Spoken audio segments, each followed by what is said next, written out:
think what's striking is how much actually the defendant and the claimant solicitors have to say to each other. They both just want the system to work. I think the discussion really highlighted where we've got to in terms of access to justice, and I think that the general consensus was that it's very difficult for claimants now.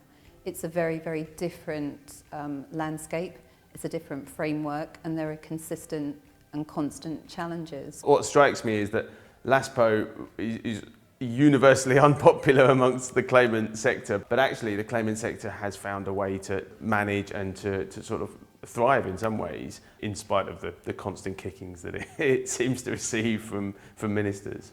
You always worry about this, the way reforms are coming in, that this is going to slowly erode into access to justice. So I think the industry is actually adapting to it and finding ways to work with the clients and making sure that the justice goes on.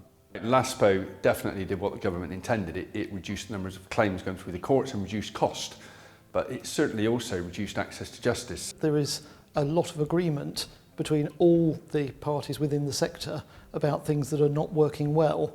So there were a lot of concern about complexity in the system, the way that the costs rules work, and there was not the usual entrenched positions between claimant and defendant lawyers, which you do sometimes get in these sorts of discussions. And there's this juddering disconnect between what policymakers think the features of this market are and this section of the law is, and what the practitioners say. And actually, if it was left up to people in this room, the system would be working a lot better.